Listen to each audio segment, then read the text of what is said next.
Aula istana penuh sesak. Lampu-lampu minyak bergoyang lembut di langit-langit, memantulkan cahaya ke singgasana emas raja. Semua orang menunggu dengan antusias. Abu Nawas berdiri di tengah ruangan, hanya berjarak beberapa langkah dari raja yang tampak gagah dengan jubah merah dan mahkota permata. Raja tersenyum, "Abu, bacakanlah puisimu. Hari ini aku ingin menikmati pujian setinggi langit." Abu menunduk sopan, lalu membuka gulungan kertasnya perlahan. Ia menghela napas, lalu berkata lantang, "Puisi ini, Baginda, berjudul Raja yang Lupa Diri." Sekejap, wajah raja menegang. Para menteri saling pandang dengan ekspresi ngeri. Tapi sebelum ada yang sempat bereaksi, Abu mulai membaca. Ada seorang raja yang begitu agung, sampai ia lupa siapa dirinya. Ia memerintah dengan kemegahan, tapi kehilangan hatinya sendiri. Suasana hening. Tak ada suara kecuali gema suaranya di aula besar itu. Abu melanjutkan dengan tenang. Ia menyebut dirinya bayangan Tuhan. Tapi yang ia lihat hanyalah bayangannya di air mancur istana. Ia haus akan pujian, lapar akan penghormatan. Padahal, di balik mahkotanya, ia hanyalah manusia. Wajah raja memerah. Para penjaga menggenggam gagang pedang. Tapi Abu tetap berdiri tegak, dengan mata jernih dan suara mantap. Setiap kata seperti anak panah yang lembut, menembus tanpa darah, tapi meninggalkan luka di hati yang dalam. Dan di antara semua yang hadir, hanya satu orang yang berani tersenyum tipis, Abu Nawas sendiri, karena ia tahu, permainan baru saja dimulai. Begitu bait terakhir puisi itu selesai dibacakan, keheningan menelan seluruh aula. Semua mata memandangi raja, menunggu reaksi yang bisa menentukan hidup dan mati Abu Nawas. Raja duduk kaku, matanya menatap Abu Nawas dengan tajam seperti pedang. "Berani benar kau, Abu," katanya perlahan. "Kau datang ke istanaku, berdiri di hadapanku, dan menuduh aku lupa diri." Abu menunduk tenang. "Ampun Baginda, hamba tidak menuduh. Hamba hanya menulis apa yang dilihat banyak mata tapi tak berani diucapkan oleh banyak mulut." 2 hours later.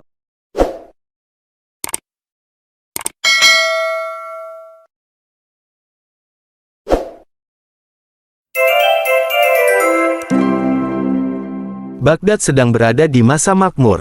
Rakyat hidup cukup, perdagangan ramai, dan istana tampak berkilau seperti surga dunia. Di balik kejayaan itu, berdirilah raja yang selama ini dicintai rakyatnya karena keadilannya. Ia dikenal sebagai pemimpin yang lembut, dermawan, dan bijaksana. Namun, seperti halnya cahaya yang lama menyinari cermin, lama-kelamaan cermin itu bisa silau oleh pantulannya sendiri. Hari demi hari, pujian datang dari segala penjuru. Para penyair menulis sajak tentang kebesarannya, para menteri menyanjung setiap keputusan, dan rakyat bersorak setiap kali kereta kuda kerajaan melintas di jalan utama Baghdad. "Baginda adalah bayangan Tuhan di bumi," kata salah satu menteri pada suatu hari. Raja tersenyum malu-malu, tapi di balik senyum itu tumbuh sesuatu yang tak kasat mata, kesombongan. Awalnya ia menolak sanjungan itu. "Aku hanyalah manusia biasa," katanya. Tapi lama-lama, telinganya mulai terbiasa mendengar pujian seperti musik. Ia mulai menatap rakyat dari atas balkon istana dengan pandangan yang berbeda, bukan lagi kasih, melainkan rasa memiliki. Sampai suatu hari, saat ia melewati pasar, seorang anak kecil berlari tanpa sengaja dan hampir menabrak kakinya. Pengawal segera mendorong anak itu hingga jatuh. Raja menatapnya dingin, lalu berkata, "Anak ini tak tahu siapa yang sedang ia hadapi. Dunia ini harus belajar lebih banyak tentang hormat." Rakyat yang menyaksikan kejadian itu terdiam. Di antara kerumunan, ada satu orang berjubah lusuh yang tersenyum tipis, Abu Nawas. Ia menghela napas panjang. Dalam hati, ia tahu, raja yang pernah ia kagumi sedang berjalan ke arah yang berbahaya, jalan yang membuat manusia lupa siapa dirinya. Hari-hari berikutnya memperlihatkan perubahan yang makin nyata. Raja yang dulu rendah hati kini suka memandang orang lain dari atas kepala. Ia tak lagi bertanya kabar rakyat, tapi bertanya berapa kali mereka menyebut namanya dalam doa. Setiap pagi, ia bercermin di depan kaca besar berhias bingkai emas. "Lihatlah," katanya pada dirinya sendiri, "wajah seorang raja yang dicintai Tuhan. Tak ada tandingan di seluruh dunia." Para pelayan berdiri di belakangnya, menunduk dalam diam, tak berani berkomentar. Raja mulai menetapkan aturan aneh. Mulai hari ini, titahnya, setiap rakyat yang melihatku harus berteriak, hidup raja. Atau akan dihukum menyapu halaman istana selama sebulan penuh. Para menteri hanya mengangguk setuju, karena takut kehilangan jabatan. Mereka tahu peraturan itu konyol, tapi tak seorang pun berani berkata, tidak. Pagi berikutnya, raja berkeliling kota di atas kudanya. Setiap jalan yang ia lalui, rakyat menunduk dan bersorak, beberapa bahkan pura-pura pingsan karena takut dianggap tidak cukup kagum. Raja tersenyum puas. Lihat, rakyatku mencintaiku, katanya bangga. Namun dari balik kerumunan, Abu Nawas yang berdiri di bawah pohon kurma berkata pelan, bukan cinta, Baginda, tapi takut. Ia tahu, kata-kata itu belum saatnya diucapkan keras-keras. Tapi di dalam hati, ia mulai menyiapkan sesuatu, sebuah pelajaran yang akan membuat raja bercermin dengan cara yang tak pernah ia bayangkan. Malam itu, Baghdad sepi. Langit gelap tanpa bintang. Di rumah sederhananya, Abu Nawas duduk di depan lentera sambil menulis di atas selembar kulit domba. Ia menulis, ketika seorang raja lupa dirinya, siapa yang berani mengingatkannya tanpa kehilangan kepala? Abu menatap kalimat itu lama. Ia tahu, menegur raja secara langsung adalah bunuh diri. Tapi ia juga tahu, diam saja sama dengan mengkhianati kebenaran. Jika seorang bijak hanya menunduk di hadapan kesombongan, maka kebijaksanaannya mati sia-sia, gumamnya. Ia berjalan mondar-mandir, berpikir keras. Bagaimana caranya membuat raja sadar, tanpa merasa diserang? Ia tersenyum nakal. Tentu saja dengan cara yang ia sukai, melalui pujian. Abu tahu, kelemahan terbesar raja saat ini adalah rasa haus akan sanjungan. Maka ia memutuskan untuk menggunakan itu sebagai senjata. Ia mengambil kertas baru dan mulai menulis puisi. Baris demi baris ia susun dengan hati-hati, sebagian berisi sanjungan, sebagian sindiran tajam yang hanya bisa dimengerti oleh hati yang masih punya nurani.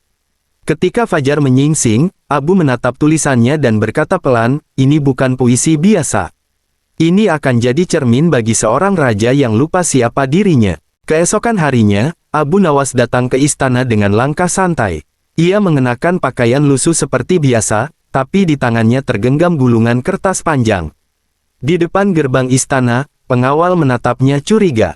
Apa urusanmu datang pagi-pagi, Abu? Aku ingin mempersembahkan puisi untuk Baginda Raja, jawabnya tenang, puisi yang belum pernah didengar siapapun di Baghdad. Pengawal segera melapor ke dalam. Tak lama, berita itu sampai ke telinga raja. Abu Nawas ingin membacakan puisi untukku. Tanya raja dengan mata berbinar. Bagus, aku butuh hiburan. Sudah lama tak ada yang cukup berani memuji kebesaranku secara langsung. Maka disiapkanlah aula besar dengan tirai emas dan permadani merah. Raja duduk di singgasana, dikelilingi para menteri, bangsawan, dan rakyat pilihan. Biarkan Abu Nawas masuk. Perintah raja, hari ini aku ingin mendengar sendiri betapa agungnya diriku. Abu masuk dengan wajah tenang. Ia membungkuk hormat, lalu berkata, ampun Baginda. Puisi ini kutulis dari hati yang tulus, agar seluruh Baghdad tahu betapa hebatnya raja mereka. Raja tersenyum puas, tak menyadari jebakan yang sudah menanti di balik kata-kata itu. Hari itu, aula istana penuh sesak. Lampu-lampu minyak bergoyang lembut di langit-langit, memantulkan cahaya ke singgasana emas raja. Semua orang menunggu dengan antusias. Abu Nawas berdiri di tengah ruangan, hanya berjarak beberapa langkah dari raja yang tampak gagah dengan jubah merah dan mahkota permata. Raja tersenyum, Abu, bacakanlah puisimu. Hari ini aku ingin menikmati pujian setinggi langit. Abu menunduk sopan, lalu membuka gulungan kertasnya perlahan. Ia menghela napas, lalu berkata lantang. Puisi ini, Baginda, berjudul Raja yang Lupa Diri. Sekejap, wajah raja menegang. Para menteri saling pandang dengan ekspresi ngeri. Tapi sebelum ada yang sempat bereaksi, Abu mulai membaca. Ada seorang raja yang begitu agung. Sampai ia lupa siapa dirinya. Ia memerintah dengan kemegahan, tapi kehilangan hatinya sendiri. Suasana hening. Tak ada suara kecuali gema suaranya di aula besar itu. Abu melanjutkan dengan tenang. Ia menyebut dirinya bayangan Tuhan. Tapi yang ia lihat hanyalah bayangannya di air mancur istana. Ia haus akan pujian, lapar akan penghormatan. Padahal, di balik mahkotanya, ia hanyalah manusia. Wajah raja memerah. Para penjaga menggenggam gagang pedang. Tapi Abu tetap berdiri tegak, dengan mata jernih dan suara mantap. Setiap kata seperti anak panah yang lembut, menembus tanpa darah, tapi meninggalkan luka di hati yang dalam. Dan di antara semua yang hadir, hanya satu orang yang berani tersenyum tipis, Abu Nawas sendiri, karena ia tahu, permainan baru saja dimulai. Begitu bait terakhir puisi itu selesai dibacakan, keheningan menelan seluruh aula. Semua mata memandangi raja, menunggu reaksi yang bisa menentukan hidup dan mati Abu Nawas. Raja duduk kaku, matanya menatap Abu Nawas dengan tajam seperti pedang. "Berani benar kau, Abu," katanya perlahan. "Kau datang ke istanaku, berdiri di hadapanku, dan menuduh aku lupa diri." Abu menunduk tenang. "Ampun Baginda, hamba tidak menuduh. Hamba hanya menulis apa yang dilihat banyak mata tapi tak berani diucapkan oleh banyak mulut." Para menteri menjerit kecil. Beberapa berbisik, "Gila, Abu sudah bosan hidup." Namun Abu tetap tenang, menatap raja dengan hormat, tanpa sedikit pun rasa takut. "Baginda," katanya lembut, "bayangan yang terlihat di air bukanlah musuh, tapi cermin bagi diri sendiri." Raja berdiri dari singgasananya dengan wajah memerah. "Cukup, penjarakan orang ini. Aku tak mau mendengar kata-kata gila lagi." Para pengawal segera menarik Abu Nawas. Ia tidak melawan. Sambil berjalan keluar aula, ia berbalik sebentar dan berkata dengan suara yang tenang tapi tajam. "Baginda, bahkan dalam gelap penjara pun, bayangan tetap mengikuti seseorang. Tapi hanya orang bijak yang berani menatapnya." Kata-kata itu menggantung di udara. Beberapa orang di istana menunduk, karena tahu apa yang Abu maksud. Namun raja menepis semua keraguan dengan kemarahan. "Bawa dia pergi," teriaknya. Malam itu, pintu besi penjara Baghdad tertutup rapat. Abu Nawas duduk di lantai dingin, tapi di wajahnya justru terlukis senyum tipis. "Gelap," katanya pelan, "tempat yang sempurna untuk melihat cahaya hati yang tertutup oleh mahkota." Hari berganti malam, malam berganti pagi. Di dalam penjara, Abu Nawas mulai mengamati cahaya yang menembus celah kecil di dinding. Saat matahari pagi muncul, cahaya itu membentuk bayangan tubuhnya di tembok batu. Ia menatapnya lama. "Ah, bahkan di penjara pun aku masih punya bayangan," gumamnya. Seketika, sebuah ide nakal muncul di kepalanya. Ketika penjaga datang membawa makanan, Abu berkata, "Wahai penjaga, sampaikan kepada raja bahwa aku ingin meminta maaf, bukan dengan kata-kata, tapi dengan bayanganku."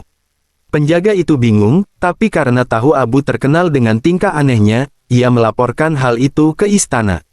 Raja yang mendengar kabar itu tertawa sinis.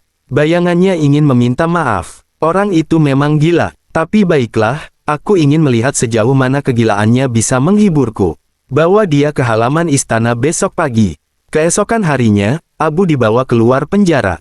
Rakyat berkumpul di sekitar halaman istana, ingin melihat apa lagi yang akan dilakukan si cerdik itu. Raja duduk di singgasana luar, wajahnya keras, namun matanya penasaran. "Abu Nawas," katanya, "katamu ingin meminta maaf dengan bayanganmu. Tunjukkan sekarang sebelum aku ubah bayanganmu jadi abu." Abu menunduk hormat. Ia berdiri di tengah lapangan, tepat di bawah sinar matahari. Bayangannya jatuh panjang di tanah, mengarah ke arah raja. "Lihat, Baginda," katanya pelan, "bayanganku menunduk padamu. Tapi, apakah Baginda yakin bayangan itu tunduk karena hormat, atau karena cahaya memaksanya?" Suasana hening. Semua menatap Abu yang tersenyum lembut. "Bayangan, Baginda," lanjutnya, "selalu mengikuti, tapi tak pernah berbohong. Bila tubuh condong pada kesombongan, bayangan pun tampak bengkok. Tapi bila tubuh berdiri tegak dengan kerendahan hati, bayangan itu menjadi lurus." Raja terdiam. Seketika, ia merasa seperti tertampar kata-kata itu. Tapi ego masih terlalu tebal untuk mengakuinya. "Bawa dia kembali ke penjara," katanya cepat. "Aku belum selesai berpikir." Namun, malam itu, ketika raja masuk ke kamarnya, bayangan dirinya di dinding tampak aneh, seolah menunduk lebih rendah dari biasanya. Ia mencoba menertawakan pikirannya sendiri, tapi suara Abu Nawas terus terngiang di telinganya. Malam demi malam, raja tidak bisa tidur. Setiap kali ia berjalan melewati cermin besar di kamarnya, ia merasa bayangan di dalam kaca memandanginya dengan tatapan sinis. Ia berkata pada dirinya sendiri, "Aku raja, bukan orang biasa. Kenapa harus terus memikirkan kata-kata si gila itu?" Namun semakin ia menolak, semakin kuat gema kata-kata Abu dalam benaknya. Bayangan tidak berbohong. Bila tubuh bengkok oleh kesombongan, bayangan pun bengkok. Keesokan paginya, Raja memanggil pelayan istana. Ambilkan semua cermin di istana ini. Aku ingin menatap diriku dari setiap sisi. Aku ingin tahu, apakah benar bayanganku bengkok. Pelayan pun membawa berbagai cermin besar dan kecil ke aula utama. Raja berdiri di tengahnya, ratusan bayangan dirinya memantul dari berbagai arah. Namun kali ini, ia tidak melihat sosok mulia seperti dulu. Ia melihat wajah yang letih, mata yang hampa, dan tubuh yang tegak tapi beku. "Apakah ini aku?" bisiknya lirih. Abu Nawas dari penjara mendengar kabar itu melalui penjaga. Ia hanya tersenyum. Bagus. Bayangan sudah mulai berbicara padanya. Waktuku hampir tiba. Malamnya, Raja memerintahkan agar Abu dibawa lagi ke istana. "Aku ingin tahu," katanya pelan, "apakah bayanganku masih menunduk?" Raja memanggil Abu ke taman istana saat malam purnama. Cahaya bulan jatuh lembut di kolam, menciptakan bayangan indah di air yang tenang. "Abu Nawas," kata Raja dengan nada lebih lembut dari sebelumnya, "kau pandai bermain kata. Sekarang, jelaskan padaku, apa maksudmu dengan bayangan yang menunduk dan tubuh yang bengkok itu?" Abu menatap bulan dan tersenyum. "Baginda, lihatlah bayangan Baginda di air. Indah bukan?" Raja mengangguk. "Indah. Sekarang goyangkan air itu sedikit," ujar Abu. Raja menendang pelan permukaan air, dan bayangan itu pun bergetar, terpecah, berombak tak beraturan. "Lihat, Baginda," kata Abu lembut, "ketika hati Baginda berguncang oleh kesombongan, citra Baginda di mata rakyat pun pecah. Rakyat hanya bisa melihat bayangan yang goyah, bukan wibawa sejati." Raja menatap air lama sekali. Bayangan dirinya di kolam tak lagi terlihat gagah, melainkan rapuh, seperti sesuatu yang mudah lenyap oleh angin. Abu menunduk. "Bayangan adalah saksi jujur, Baginda." Ia tidak bicara, tapi ia meniru setiap gerak tubuh dan isi hati. Untuk pertama kalinya dalam waktu lama, mata Raja berkaca-kaca. "Abu," katanya lirih, "apakah menurutmu aku sudah terlalu jauh?" Abu tersenyum lembut. "Tidak, Baginda, hanya lupa arah. Dan setiap orang yang lupa arah, bisa menemukan jalan pulang jika mau menatap bayangannya sendiri." Pagi berikutnya, seluruh Baghdad dikejutkan oleh pengumuman aneh dari istana. Raja memerintahkan agar semua rakyat berkumpul di alun-alun. Ketika semua sudah hadir, Raja berdiri di podium tinggi, tanpa mahkota, tanpa jubah mewah. Ia hanya mengenakan pakaian sederhana berwarna putih. Rakyat terdiam, belum pernah melihat Raja seperti itu. Raja menunduk, lalu berkata, "Hari ini aku datang bukan untuk memerintah, tapi untuk meminta maaf. Aku telah menjadi raja yang melihat dirinya terlalu besar hingga lupa bahwa kekuasaan hanyalah bayangan sementara." Sorak tangis rakyat pecah. Mereka berlutut, bukan karena takut, tapi karena haru. Raja melanjutkan, "Dan orang yang mengingatkanku, bukan menteri, bukan bangsawan, tapi seorang penyair yang mencintai kebenaran." Abu Nawas yang berdiri di antara kerumunan tersenyum tenang. Ia tahu tugasnya telah selesai. Raja turun dari podium, berjalan mendekatinya, lalu berkata, "Abu, mulai hari ini, aku ingin kau selalu di sisiku, bukan sebagai pelayan, tapi sebagai bayangan yang menegurku bila aku lupa diri." Abu menunduk. "Baginda, hamba akan menjadi bayangan yang jujur, selama Baginda tidak takut menatapnya." Raja tersenyum, dan sejak hari itu, Baghdad kembali damai. Raja belajar menundukkan diri sebelum mahkota menundukkannya. Hari berganti hari setelah pidato itu, dan Baghdad berubah wajah. Udara terasa lebih ringan, rakyat mulai tersenyum tanpa takut. Tapi di sudut-sudut kota, masih ada bisik-bisik tak percaya, benarkah Raja telah berubah? Raja tahu kepercayaan rakyat tak bisa dibeli dengan kata-kata. Maka ia memutuskan memulai perubahan dari dirinya sendiri, dengan langkah kecil tapi tulus. Ia memerintahkan agar penjara tempat Abu Nawas disekap dibersihkan dan dijadikan rumah belajar bagi anak-anak miskin. "Tempat gelap ini," katanya, "pernah membuatku melihat cahaya. Biarlah kini menjadi tempat cahaya tumbuh untuk anak-anak Baghdad." Kabar itu sampai ke telinga Abu Nawas. Ia tersenyum, matanya berbinar penuh bangga. "Akhirnya, bayangan telah berubah jadi cermin," bisiknya. Raja kemudian memanggil Abu ke istana. Tak ada upacara, tak ada formalitas. Hanya 2 kursi di taman, di bawah pohon zaitun tua. Abu, kata raja lembut, aku telah melihat banyak hal. Tapi tak ada yang lebih jelas dari bayanganku sendiri. Abu menatapnya sambil tersenyum. Baginda, cermin paling jujur adalah hati. Dan hanya hati yang berani menatap dirinya tanpa hiasan. Raja menarik napas panjang. Aku ingin kau tetap di sisiku, Abu. Tapi bukan sebagai penghibur, bukan pula sebagai pelayan. Aku ingin kau jadi pengingatku, seperti bayangan yang tak pernah meninggalkan tubuh. Abu membungkuk, jika itu kehendak Baginda, hamba siap. Namun izinkan hamba tetap tertawa bila Baginda mulai serius pada kesombongan. Raja tertawa lepas, dan aku akan tertawa bersamamu. Untuk pertama kalinya dalam waktu lama, tawa itu murni, bukan tawa yang menutupi kekuasaan, tapi tawa yang memerdekakan hati. Sejak hari itu, Raja dan Abu Nawas sering terlihat berjalan berdua di pasar, tanpa pengawal, tanpa kebesaran. Rakyat terkejut, seorang raja berjalan di tengah mereka seperti orang biasa. Tapi raja selalu berkata, aku ingin melihat bayanganku di wajah rakyatku, bukan di permukaan emas istana. Suatu siang, ketika mereka melewati pasar kain, seorang pedagang tua berkata, Baginda, ampuni hamba bila lancang. Tapi melihat Baginda hari ini, hati saya lega. Dulu saya takut melihat wajah Baginda di koin, sekarang saya senang melihat wajah Baginda di antara kami. Raja tersenyum. Terima kasih, Pak Tua. Hari ini aku sadar, bayangan sejati seorang raja bukan di singgasananya, tapi di hati rakyatnya. Abu Nawas menepuk pundak raja pelan. Lihat, Baginda, dulu bayangan Baginda menakutkan, kini ia jadi naungan. Raja tertawa kecil. Maka mulai hari ini, aku ingin setiap keputusan di istana dibuat setelah mendengar suara rakyat. Kau yang memimpin pertemuannya, Abu. Maka dimulailah tradisi baru di Baghdad, setiap minggu, rakyat boleh datang ke istana dan menyampaikan pendapatnya langsung kepada raja. Rakyat senang, dan kerajaan pun perlahan menjadi tempat yang adil. Namun, tentu saja, masih ada menteri-menteri lama yang merasa terganggu. Baginda, kata salah satu dari mereka, kebiasaan ini bisa membuat rakyat lupa menghormati Baginda.